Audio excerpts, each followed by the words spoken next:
Assalamualaikum warahmatullahi wabarakatuh. Perkenalkan, nama saya Nur Aini, NPM 1903030015, Prodi Akuntansi Syariah, Institut Agama Islam Negeri Metro Lampung. Di sini saya akan menjelaskan materi makalah saya yang berjudul Penerapan Akuntansi Sektor Publik dan Akuntabilitas Kinerja Satuan Perangkat Daerah. A. Tinjauan pustaka. Yang pertama, pengertian akuntansi sektor publik. Haryanto menyatakan bahwa akuntansi sektor publik adalah untuk memberikan pelayanan publik dalam rangka memenuhi kebutuhan publik. Dalam beberapa hal, akuntansi sektor publik berbeda dengan akuntansi pada sektor swasta. Kedua, konsep kinerja. Kinerja adalah kemampuan kerja yang ditujukan dengan hasil kerja. Kinerja adalah gambaran mengenai tingkat pencapaian pelaksanaan suatu kegiatan, program, kebijaksanaan dalam mewujudkan sasaran, tujuan, visi, dan misi organisasi yang tertuang dalam perumusan skema strategi atau strategi planning suatu organisasi.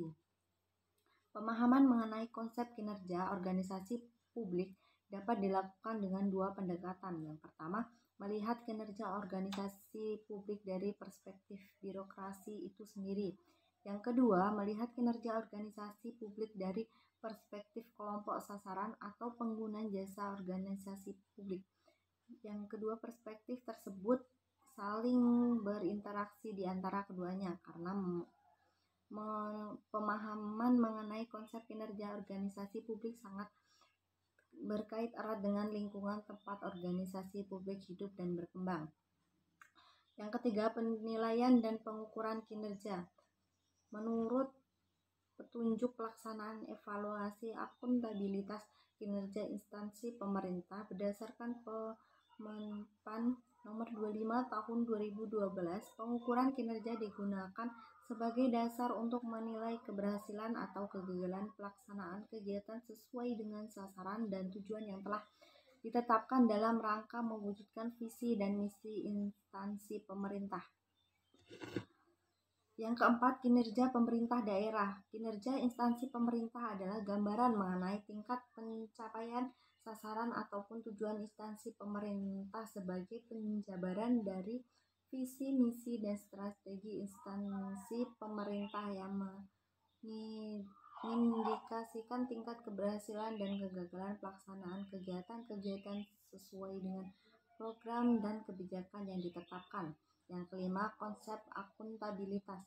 Konsep akuntabilitas tersebut senada dengan apa yang dikemukakan oleh Stewart tentang jenjang atau tangga akuntabilitas yang terdiri dari 5 jenis tangga akuntabilitas, yaitu akuntabilitas for probity and legality.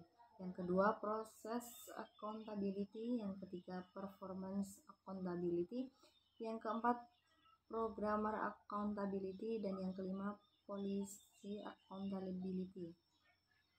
Yang B, metode penelitian. Yang pertama, jenis penelitian dan sumber data. Jenis penelitian yang digunakan dalam penelitian ini adalah penelitian kuantitatif dengan metode survei.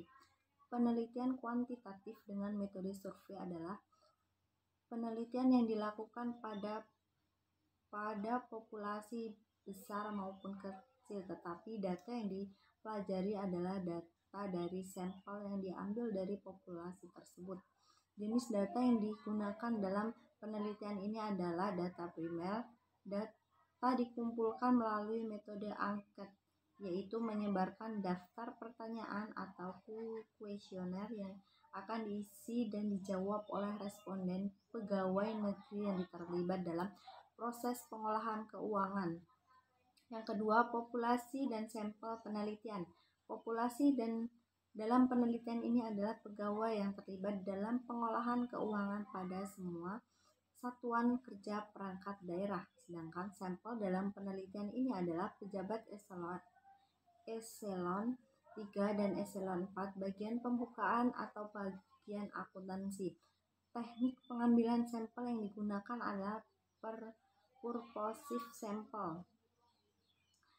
Kriteria sampel yang digunakan dalam penelitian ini adalah pejabat eselon 3 dan eselon 4 pada semua SKPD daerah setingkat kepala bidang dan kepala subbidang pada bagian pembukaan atau bagian akuntansi yang telah menjabat minimal 1 tahun.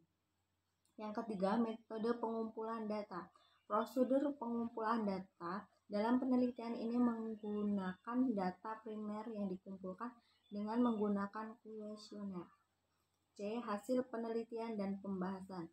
Yang pertama, deskriptif pengambilan kuesioner. Dari 82 kuesioner yang didistribusikan kepada responden, jumlah kuesioner yang kembali sebanyak 76 kuesioner atau sebanyak 92,68% kuesioner yang kembali. Dari 76 kuesioner tersebut terdapat 4 kuesioner atau sebesar 4,88% yang tidak dapat diolah dikarenakan pengisian jawaban pada kuesioner tidak tertera secara lengkap dan terdapat jawaban ganda dari responden pada item pertanyaan sehingga hanya 72 kuesioner atau sebesar 87,80% yang bisa diolah untuk menjadi data penelitian. Yang kedua, profil responden. Di bawah ini disajikan data tentang karakteristik responden yang terdiri dari jenis kelamin, lama menjabat, pendidikan terakhir, dan jabatan. Yang ketiga, pengaruh transparansi pengolahan keuangan terhadap kinerja pemerintah daerah. Berdasarkan hasil pengujian hipotesis, dapat disimpulkan bahwa variabel transparansi pengolahan keuangan berpengaruh positif dan signifikan terhadap kinerja satuan kerja perangkat daerah. Hal ini berarti bahwa semakin transparan pengolahan keuangan dan pelaporan keuangan pada satuan kerja perangkat daerah, pemerintah daerah, maka akan semakin meningkatkan kinerja pemerintah daerah secara keseluruhan. Hasil penelitian ini sejalan dengan penelitian sebelumnya yang telah dilakukan oleh Garini, yaitu pada tahun 2011, Ismiarti pada tahun 2013, bahwa transparansi dalam pengolahan keuangan berhubungan positif dan signifikan terhadap kinerja pemerintah daerah. Yang keempat, pengaruh penerapan akuntansi keuangan sektor publik terhadap kualitas laporan keuangan daerah. Pengaruh penerapan akuntansi keuangan sektor publik terhadap kualitas laporan keuangan berdasarkan hasil pengujian didapatkan nilai pengaruh langsung sebesar 58,90%.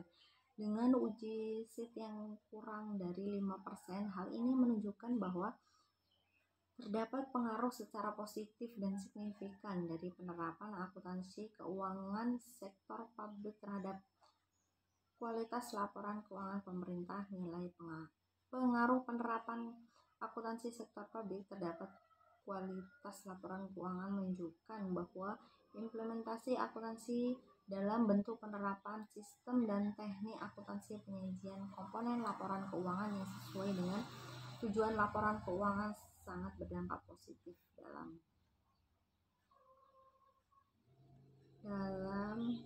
satuan kerja perangkat daerah.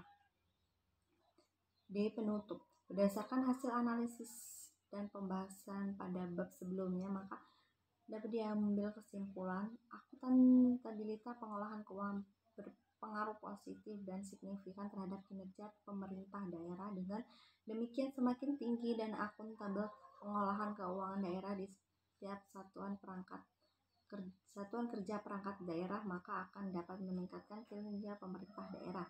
Transparansi pengolahan keuangan berpengaruh positif dan signifikan terhadap kinerja pemerintah Provinsi Bengkulu. Dalam hal ini, semakin tinggi tingkat transparansi pengolahan keuangan, maka kinerja pemerintah daerah juga akan semakin baik. Akan tetapi, dalam penerapan transparansi, beberapa satuan kerja perangkat daerah belum melakukan asas-asas transparansi secara optimal. Baiklah, itu dia penjelasan dari saya. Kurang lebihnya saya mohon maaf. Wassalamualaikum warahmatullahi wabarakatuh.